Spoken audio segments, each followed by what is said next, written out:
Welcome to Daily Politics on Trust TV. I'm your host, Hamza Idris. Today we'll be discussing with Senator Yusuf, who has been making waves in the Taraba political scene.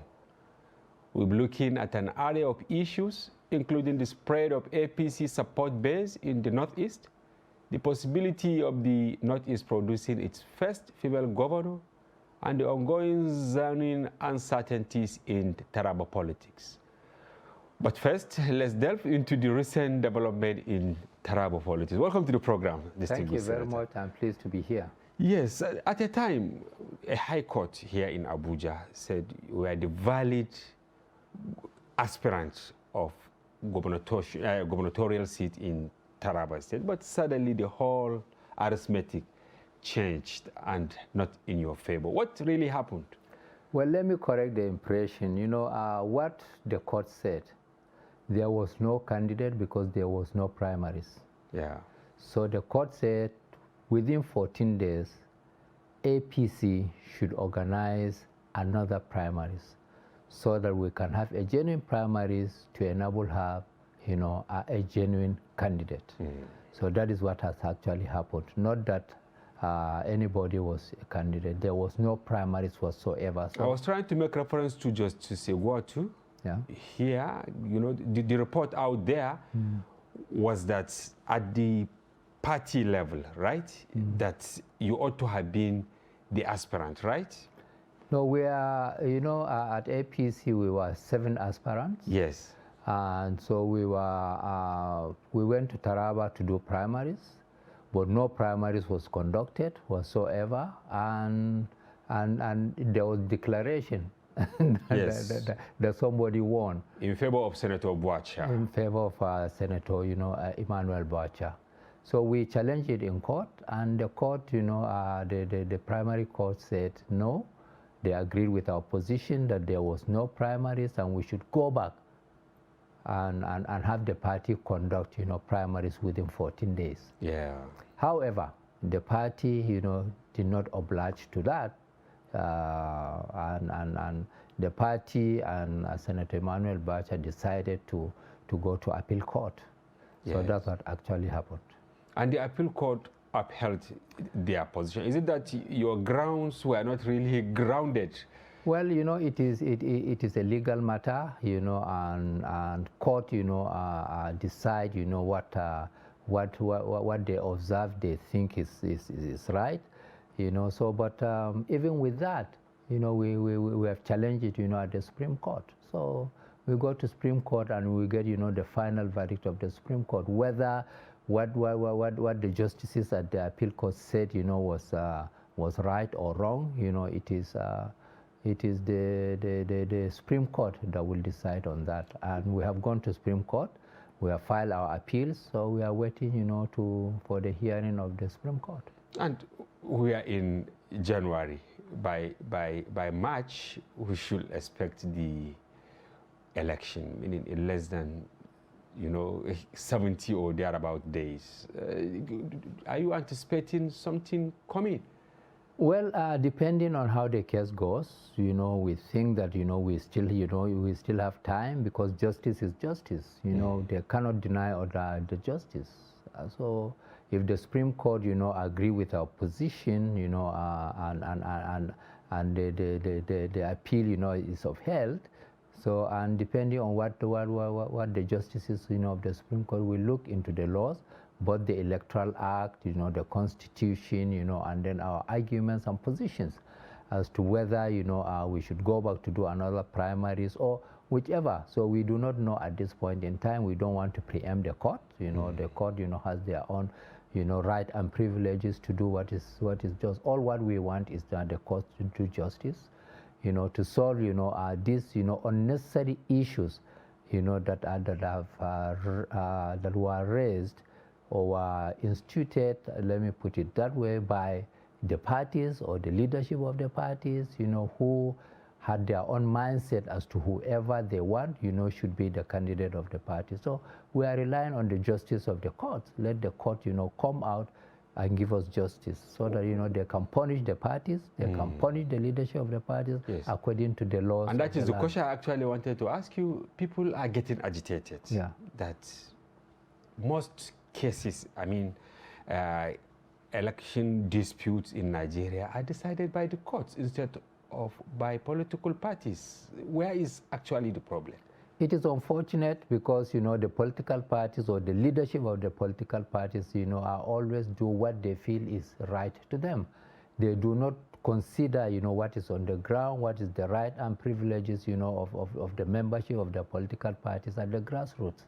So I think that kind of feeling that, they are to determine, they are to detect, they are to dictate who the candidate should be, I think is wrong in my own observations. They should obey, the rule of democracy, the rule of the party constitution, the party guidelines, the constitution of the land, and also, the Electoral Act. So where the problem is, the leadership of the parties, are taking this, as if, they decide. They are emperors of something. Exactly. They decide on not what the common man wants, or not what the membership, of the party wants, but what they want. Is it that in the process of selecting the leadership of political parties that we are getting into? I was young, of course, during the Second Republic, but I remember that, of course, party leaders are very powerful. If they are to hold meetings, for instance, MPN, you see the president, for instance, seated before the party chairman coming in, or they will come in together. And you see the political party having, of course, this aura of power, but being fair to its members. Why did all of this change in subsequent democratic dispensation? I think it's unfortunate. It is very difficult for one to say this is what has happened, but I think, the leadership that emerge, out of conventions, maybe it is a presumptuous position that these people that we think are going to do justice, to our party, may end up not doing justice, to the party. And most of the decisions are self-serving of sort. Exactly. So I mean, I can't understand, somebody at Abuja will want to decide on what the people, in Taraba should do, or what they want to impose. And that is the bane of the problem of today. That is why, I'm not going to blame the courts, because, the courts, have to do what is right. I think for the first time we have, not for the first time, I think this time we have nearly 600 cases. Yes, in fact, we brought someone here. Of course, INEC chairman said they are joined in over 600. Exactly. Somebody we brought here, he said there are, in fact, more than 1,500 cases lingering in courts. And party members are actually looking towards the courts for fairness and all that. Exactly. So why all free election matters, and we're approaching the main election now. If the primaries, if the elections are free, fair, and credible, nobody will go to court, unless if you are looking for trouble. But when there is no fairness, when there is no justice, when things are not right, of course, the only way you can go is to seek, the court to redress. I mean, go to court for redressing, the issue. So that is the point. Why should we have this preponderance of all these cases, joining INEC? We have this electoral law. I think for the first time, let the judiciary take the position to save, the democracy of this country by doing justice in what is being poured. But distinguished, don't you think the judiciary is also boxed to a corner, going by the leeway the Electoral Act actually gives political parties in selecting their leaders, like direct, indirect, and consensus? As a legislator, do you think we need to do something so as to now draw a line as to how political parties can exercise powers at their disposal? You see, I can talk about the recent, Electoral Act of 2022. I participated actively, as a member of the Senate. Okay. And it is an outcome of what had happened in the past. Nobody is happy with the way things are. You know, in my own, you know, opinion, I may be wrong, because the parties like the appendices of the commission, because the commission now is like the head boy of all the political parties. Wow. So, and this one is as a result of, you know, historical, you know, thing that has happened. But as it is still, you know, in this terrible situation whereby, you know, leadership of the parties, you know, despite the fact that there is law, they foul the law with impunity, you know, and thinking that, you know, they decide, or whoever it is, if you are not happy about it, go to court. Yeah. You know, and it is very, very unfortunate for people to begin to think like that. You know, yes, democracy is rule of law, but the rule of law, you know, should come out of conscience.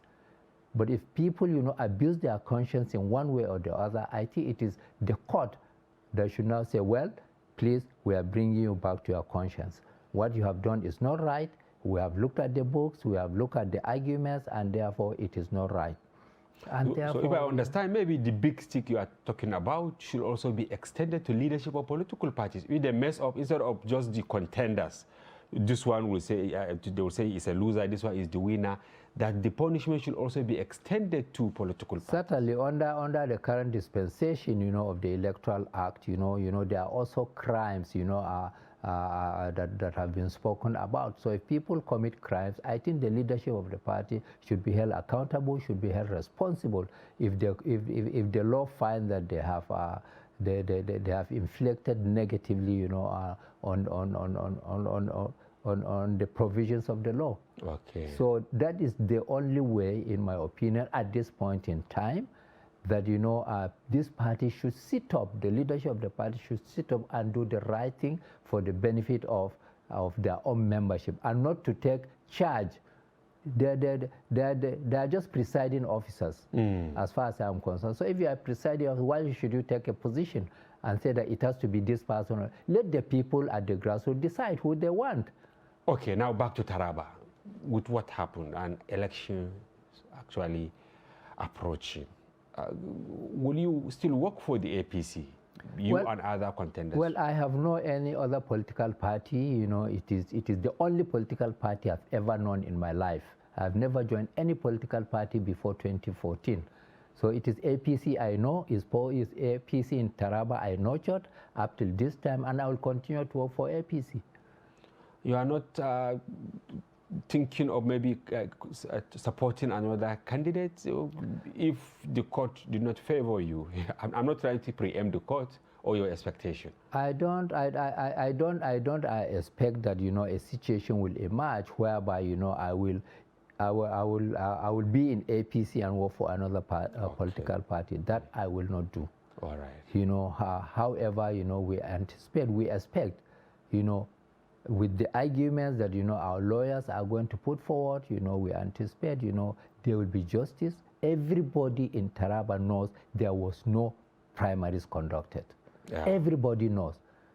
So we from that point of view, we believe, you know, Supreme Court justices will look this passionately and say, well, from what we have, from the argument before us, you know, we have taken this decision or that decision. Yeah. So for me, you know, APC is the only party I know. Yes, and you represent Taraba Central yes. in the Senate. When you came out, there was also this issue of zoning in the spirit of fairness. Was that the only reason why you wanted to join the race? Not really. You know, when I joined, you know, in 2014, you know, and by the grace of God, I became the senatorial candidate of Taraba Central. At my age, I said, no, I'm not going to do, you know, a Senate for more than 2 terms. Okay. So after doing Senate for 2 terms, I said, well, let me also venture into the executive realm of governance. So that is the reason, not because, you know, it has to be zoned to this way, but it is also imperative to know, You know, just like what happened at the national level, you know, this thing was said, there was argument as to whether, you know, a candidate, you know, will come from the north in APC or will come from the south. In the end, you know, the governors in their own, you know, wisdom, they decided to say, look, this thing, you know, we should shift power. So I believe in Taraba too, we should shift power, you know, from Taraba South, because Taraba South would have done 8 years, and I think, you know, it is only fair, it is only, you know, just to also, you know, share power, you know, with other, the rest of the state. The North had it for so many years. The South, you know, has it for so many years. There's no reason why Central cannot be given the opportunity to also, you know, fill, you know, a gubernatorial candidate. So what we want is, you know, fairness. The motto of APC is what? Is justice, you know, justice and peace, you know. So justice, peace, and unity. That's what we have in APC, and that's what I expect. That's what every member of APC believe it should be done. There should be justice, you know, there should be peace, and there should be unity. So I will argue, you know, in favor of a candidate from Taraba Central. Beyond the issue of competence and all that? Well, you see, even within the realm of competence, there are so many competent people in Taraba Central, you know, to contest. Not necessarily Senator Yusuf or Bakar Yusuf. There are so many competent people. So within the realm of competence, you qualify. Yes, people from your zone. Of course, I qualify, and there are so many others who also qualify. When we brought Senator Boacha here, he said, as you rightly said here, that it has gone around to all the 3 senatorial zones, and then let the fittest now have his way now. Is it that was he being selfish, or you think it's also correct that let the competent among equals? You see, it's just like to talk, you know, at the center too. You know, there was in the south, there is in the north, now there is in the south. You know, we'll continue to have this until in future, when, you know, the democracy is mature to the extent that people trust one another, and the primordial, you know, sentiments do not erupt, do not come up and say, well, you know, we want this thing to come from the south, is because we want a southerner to be, and not because the southerner, you know, is this or that. So also, I think what is fundamental is that, you know, this democracy is being tested, you know, as to what if it has gone round. So why does it have to be, you know, in such a situation whereby, when did Emmanuel Bacha, you know, come into APC? When did he come into APC? Wow. He came to APC 90 days before we do our primaries. So if that is the case, why should he ought to have remained in the party for some time before? Why did he have to leave PDP, you know, to come to you know, APC? Meaning he only joined with a motive. With a motive to grab power. To grab power. And for me, you know, I'm yet to be convinced that Emmanuel Bacha is not yet a member of PDP. As things happen. I mean, I want Emmanuel Bacha to come here and say, this is my resignation letter, that I have left PDP on so date before I joined. I mean, I left PDP on so date before I joined APC on so date. Let him come out. So you are still even doubting his membership? Yeah. Of course I am doubting. I'm yet to be proved. This is my allegation. I may be wrong, I may be right, but let him come out and disprove, you know, the allegation. But did you include that in your prayers in the court to check? No, you see, this one is an election matter. It is a pre-election matter, and it is the responsibility of the party, because in the party guideline, there's a committee on verification of qualification qualification of candidates. So if the party has verified, I'm sure the party would have asked, you know, if the party didn't do that, that means the party did not do the verification right.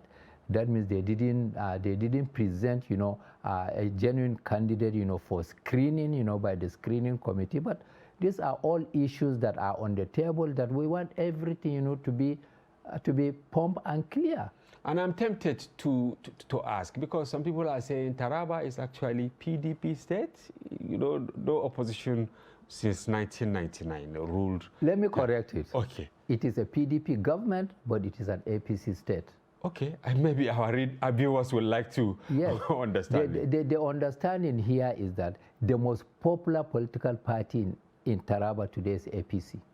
But why is PDP ruling? Well, you see, the PDP is ruling, for certain reasons, that when it comes to voting, in 2015, I have no doubt in my mind, that before we came to court, we won.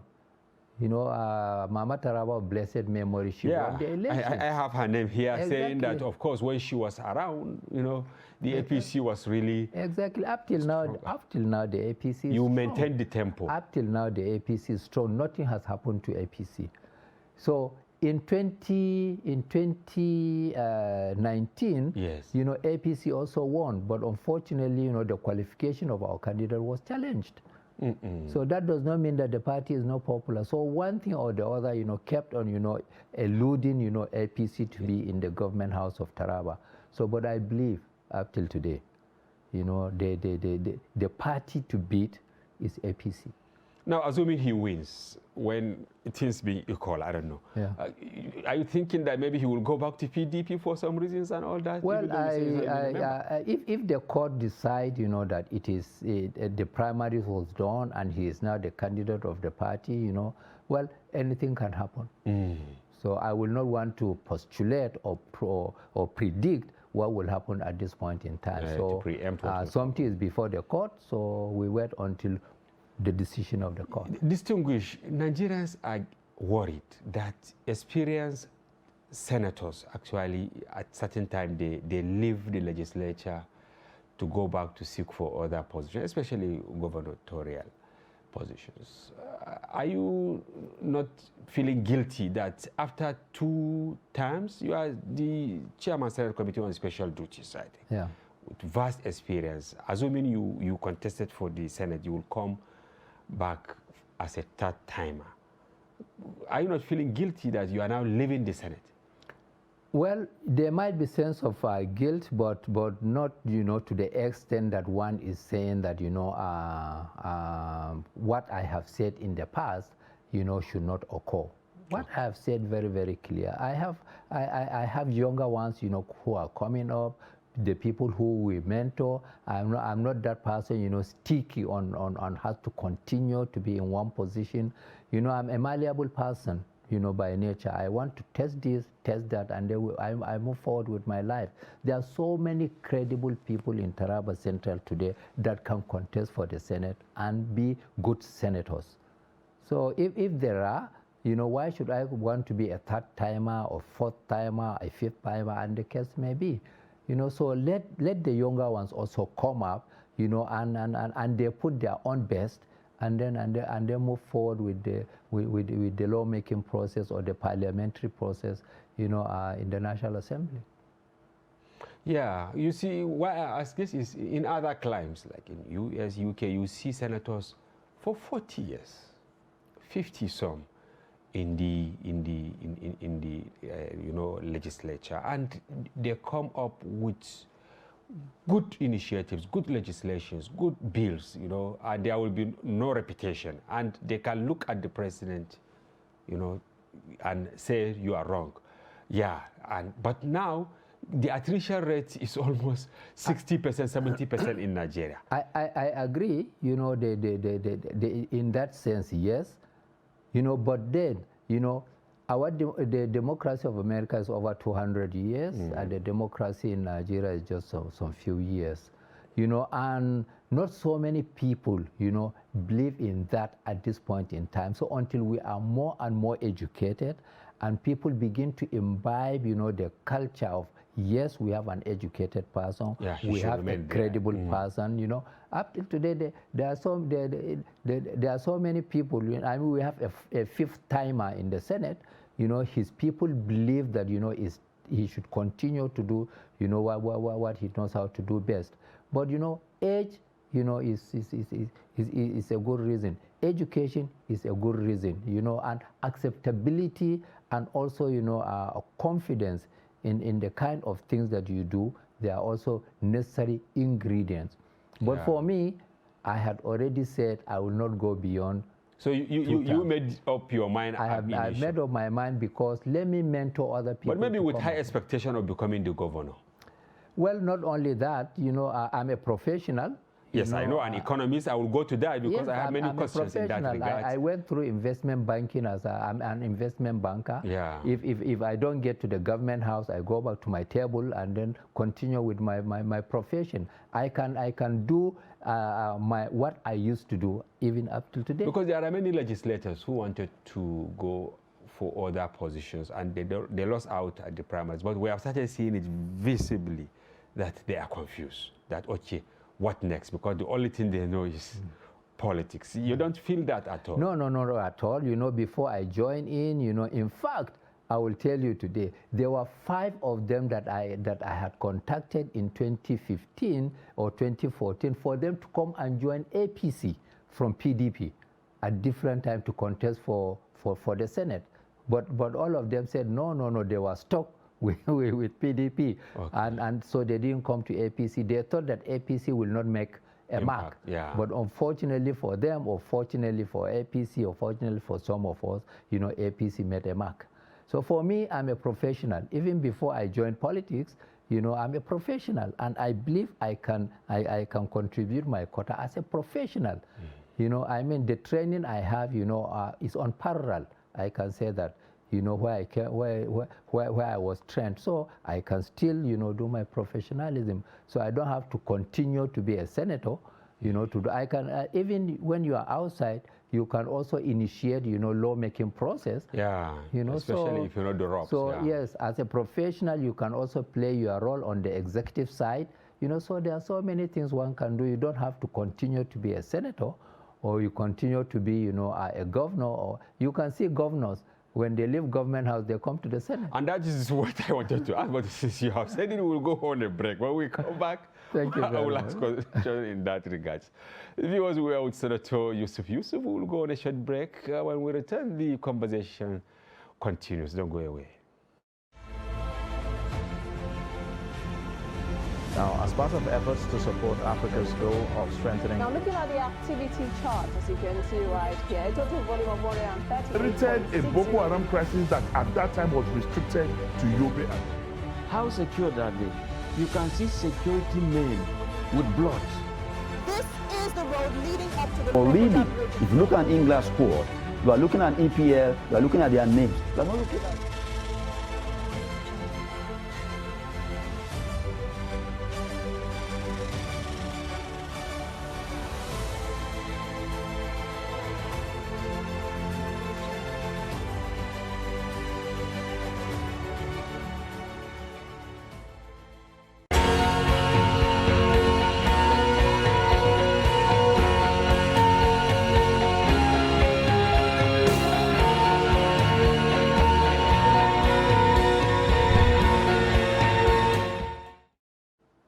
Welcome back. If you are just joining us, this is Daily Politics on Trust TV. Do well to follow the conversation across our social platforms on Facebook, Instagram, and watch us live on YouTube.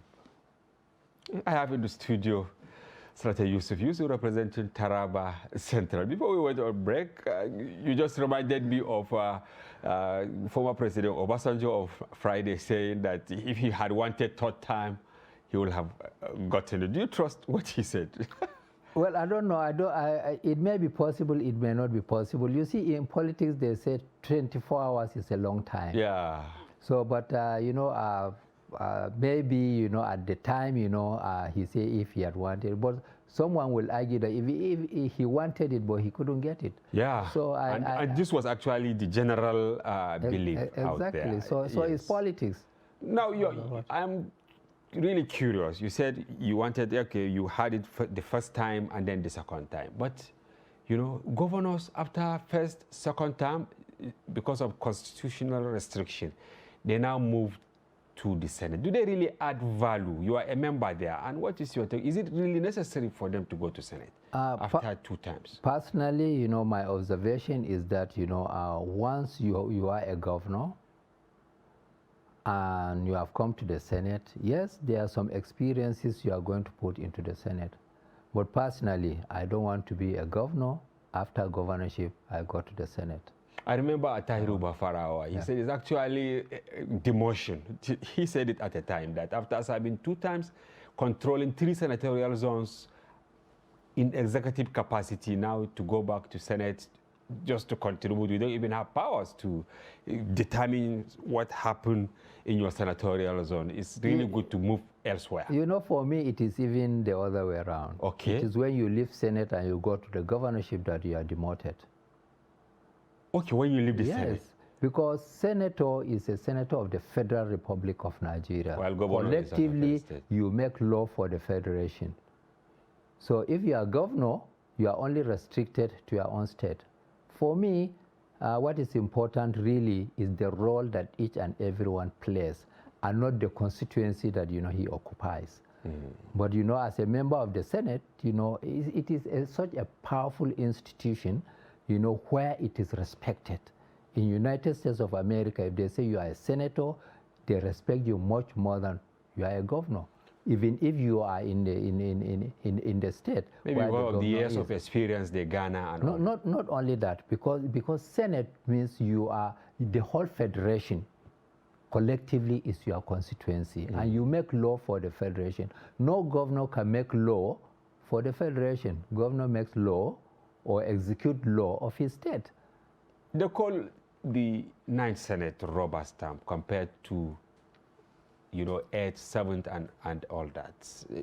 Do you believe in this? I don't believe so. You know, I've been in the 8th Senate, I've been in the 9th Senate, you know, and still in the 9th Senate until maybe in a few months to come.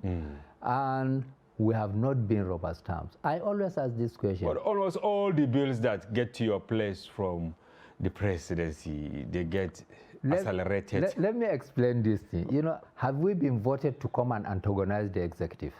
But you should check. Look at the rate. You are an economist. I will get to that. But you're supposed to check some of the activities of the executive. You see why some of these things move seamlessly? Yeah. Because we do a lot of background. Okay. Background which the maybe previous Senate did not probably do. They were not doing it. So we do a lot of it. A lot of it. We do not allow things to lie low, you know, until just, you know, it is the Senate. Yes, I agree. There are certain things that you are going to look the same. There are certain things you are going to look differently.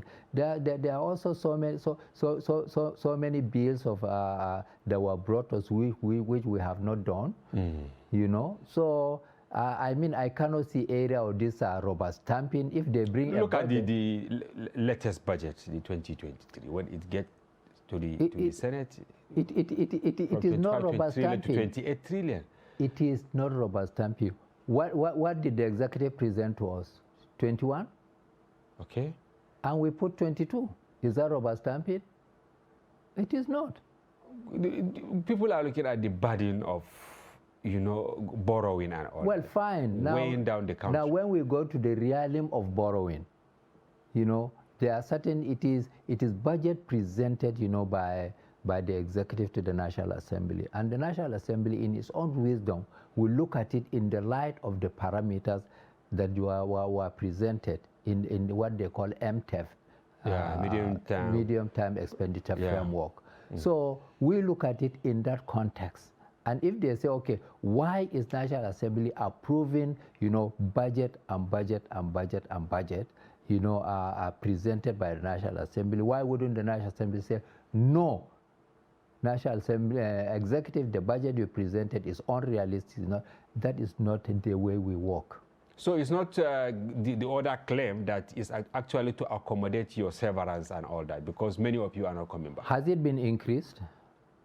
I don't really know, but so maybe it's a fair what is the percentage of the statutory allocation to National Assembly in the budget? It's less than 0.1%. So of all the outcry. So what are people crying? Is it 0.1% that is for the Senate, for the senators, for the members, House of Representatives, you know, for the National Assembly Service Commission, for all the staff, for all the capital, for all, you know, the recurrent, everything is within that thing that you are talking about. Less than 1%, less than 0.1%. So people, I think they should sit down and realize it is not everything that they see in the budget that goes to the senators only. You know, what do senators get? What do senators get? You say peanuts, but You know, Nigerians see it as big. Compared to what a senator in the United States of America gets, what does a Nigerian senator get? So it's not true that Nigerian senators or legislators earn more. They are not. There's a difference between running an office and also your salary. How much does a minister use in running his office in Nigeria today? How much does a governor of central bank use in running his office today? How much does the chief executives of the various parastatals use in running their offices? Check, and you'll find that it is stupendously high. But what we say is, let us look at it in the context of salaries and wages, and in the context, you know, of the economy, on how the economy, you know, is being run. So people should have enough information. They should do a lot of engagement. They should do less speculation and what have you. And get it right. I wish I had more time to ask questions on this, but I will still go back to the Northeast, which is our subject of discussion. You not only miss it, I mean APC in Taraba when you had a woman, and now another one imagine in Adamawa. What are her chances, Senator Binani? Well, it's wonderful. You know, in 2015, we campaigned for Mama Taraba of blessed memory. You know, a woman, a powerful woman, wonderful woman, you know, with a lot of, you know, enthusiasm to lead. And I think it's the same thing we have, you know, in Aisha, you know, Ahmed Binani. You know, she's also one woman that, you know, I expect, you know, I mean, she's my colleague in the Senate, you know, I know how she's been performing, and I think she'll perform credibly well. There's no reason why we will say that, you know, a woman cannot win an election. You know, they say the test of a pudding is in the eating. Yeah. So we are in it now, so we go in with a lot of, you know, passion, a lot of enthusiasm to make sure that, you know, we produce the first woman elected, first woman governor, you know, in Nigeria. And I'm happy it's coming from Northeast. And yes, I'm also happy it's coming very close to my state, which is Taraba State. Yes, but culture, religion, and all that, how are you trying to mitigate the effects of some of this? We worked on that, you know, in 2015, you know, when that issue, you know, came up. You know, yes, the culture is strong, the religion is also strong, but I'm yet to be convinced, you know, that, you know, a woman cannot win an election. All right, and then still on Northeast, 3 states PDP, 3 states APC, and you have presidential candidate of PDP coming from the Northeast, vice presidential candidate of APC coming from the Northeast. So people are really looking at that, you know, geopolitical zone as maybe to make a difference. So how are you working for the vice presidential candidate? By extension, Tinubu, who is the presidential candidate? Well, jokingly, I will say it's Adamawa versus Borno. Jokingly. So where will you belong? To Adamawa? Because Adamawa, Taraba, they are one and the same thing. No. The whole of Northeast, you know, I'm from the Northeast too. Yes. But you see, we have to look at it in the context of understanding the dynamics, you know, of politics of the Northeast. Okay. Yes, we have 3 states of PDP and 3 states, you know, of APC. But what is fundamental is that we are going there, you know, to campaign to our people to make sure that, you know, the candidates that we have, you know, are credible candidates. It's not going to be easy. Whoever tells you that it is going to be a walkover. Is it because of the poor performance of APC that it's not going to be easy? Because in 2015, of course, you railroaded. Well, crash. You see, in 2015, PDP, it's a different ball game. Yes. It's a different ball game. You know, there was a change, you know, in orientation, the change of, you know, our thinking and what have you. Why I say it's tough. for people to think that, because, APC you have performed, so you can just sit down and relax and think that you can win But did you election. perform? Of course, the APC states, Distinguished, you read economy at ABU, and then you went to, Algeria, right? Yes. I read, you did your master's. Yeah. Still in economics. Will you, in all honesty, say that the APC government performed well to demand, to deserve another opportunity to rule Nigeria? Yes, they have performed, but there's room for improvement. Just like any other place, there's room for improvement. Why is it that there's no performance? Are you talking about Gombe, or you are talking about Yobe, or you are talking about Borno? I'm talking about the national performance. Oh, okay, now you are talking about the national index. Yes. You see, whoever tells you that APC has not performed credibly well under President Muhammadu Buhari at the national level is telling you a lie. I say it. How do you mean? Cost of living very high. People can't even eat 3 times now. You see, you can only talk about cost of living when you have peace. If you don't have peace, you'll not talk about cost of living. We have peace in this country. Now? Yes, we have. Relatively. Yes, we have. When you came in 2015, when Buhari came, yes, of course, you are from the Northeast. I covered the Northeast. Some people see me as someone from the Northeast. I'm from Katsina, but we know the insecurity was actually, to greater extent, confined to that region. But now, look at where we are. Almost all the 6 geopolitical zones, you have presence of the military in almost all the states on the street. Yes, you see, the Boko Haram has been disputed. Okay. Nobody's talking about Boko Haram any longer. But the current challenges that are come, are fallout of how the Boko Haram was challenged. Is it in the area of infrastructure that the Buhari government did not do wonderfully well? With borrowed money. Of course, what is... As an economist, is that right? Not to have... If you borrow to consume is wrong, okay, for me as an economist, but if you borrow to build infrastructure, the infrastructure that will also partake in the repayment of the loan, that we are talking about project-tied projects that are tied, but it is commensurate when you look at the volume of the debt. I'm talking to you now as an economist because I pray for time, and thank God we have some minutes. As an economist, if you look at the quantum of debt, that has been accumulated by the Buhari government vis-a-vis the so-called infrastructure, because anyone who comes here will say, yes, Buhari has done infrastructure more than any other. Is it commensurate with actually what is on ground? You see, when you are looking at the economy, you just don't look at infrastructure and look at the debt. Okay. How about the welfare? People are poorer now, going by the World Bank Index and this thing. If you say people are poorer, it is a judgment of the World Bank. 133 million. The social investment program of President Muhammadu Buhari, no government has ever done that. Imagine there was no social investment program. Where would we have been today? In fact, we are working on a story.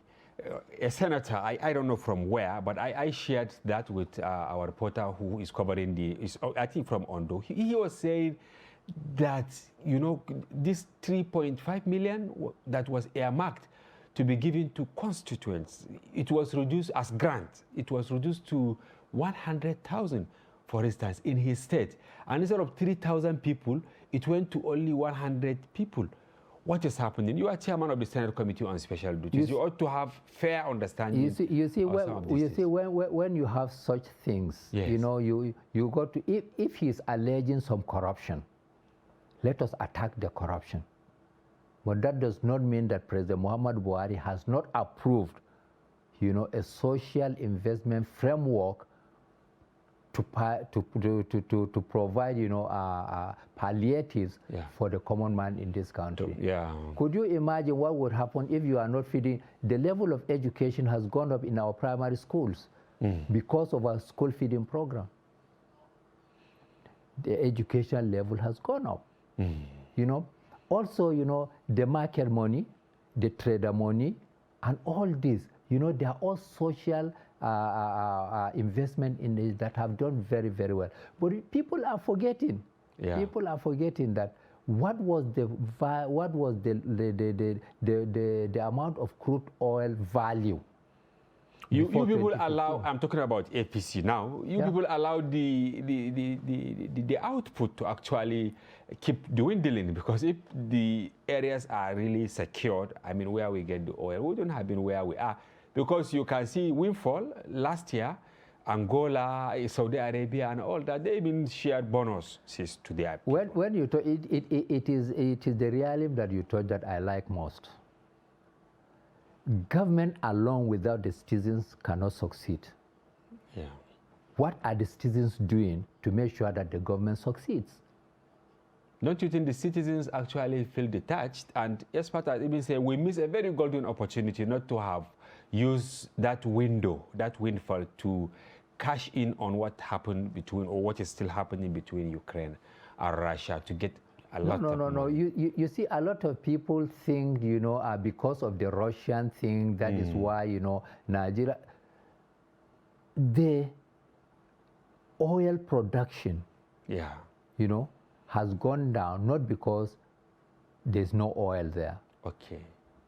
But because of insecurity? Because the citizens there refuse to partake in protecting and securing the production of crude oil. I'm a member of the ad hoc committee on oil theft. Okay. I have been and there. You must have discovered a lot. I have been there. We have been. It is after we came back that NNPC came out and said for 7 years or for 9 years, the crude oil was tapped. The swamp has covered, you know, all the pipelines. Whose fault? You know, this is what I'm saying. Yes, you know, we can say it's the fault of NNPC, you know. So that is why in our recommendation, we say, look, open up these pipelines, you know, all this, you know, right of the way should now be open. Yeah. So that, but the point I'm saying is that the citizenship must be in tandem with the intendment of government. Nobody doubts the intendment of President Muhammadu Buhari, you know, to provide us with greater, you know, value, with greater control, with greater performance, with greater, you know, production in Nigeria. Nobody doubts that. But the citizens, you know, have to partake and say, the citizens should not come and lie and say, well, President Muhammad Buhari has come, he's honest, he has integrity, so and therefore we should just rise. No, they should partake. You know, the fraudsters in this economy today are not angels. We know them. When I say we, the citizens know them. There is no bandit that the local community do not know. So you are saying that people should now come out and own some of the this. People should come out and say, look, we are coming out to say we are defending the government, we are going to help the government, we are going to assist government with information. All the informants, are they not the people living with us? If there's no informant, there won't be any bandit to come and kidnap. So the citizens have to also take responsibility. You know, but you can't just sit there and say you are not going to take responsibility. It's only government that is wrong. It's President Muhammad Buhari. All the governors of this country, they swore to protect life and property.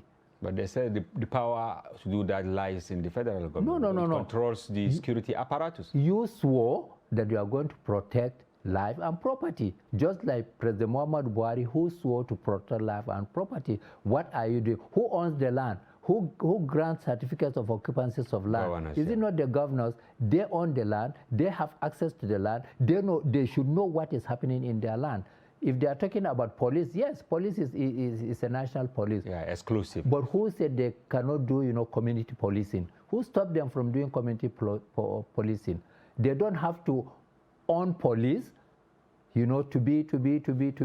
And that bill suffered serious setback in the Senate. Which bill? Ahead of this police allowing states to do that. And that was why some states said they will not even pass the constitutional amendment until people brought it back. I'm against state police. Why? Because now, let's assume we have 37 states, including FCT. Yes. If each and every state will make its own police with its own standard, they will be contradictory. But why is it that we don't have contradiction in the U.S. where you have this sub-regional police and all the education? Education. Okay, what if I get you? It's not really ripe to have it. It is not ripe, certainly. But maybe later. Maybe later, but not now. States do not. I mean, many states are not even managing their hospitals. They are not managing their schools. They are not managing their roads. They are not doing all these things. But they want money to put into security. Can you see the contradiction?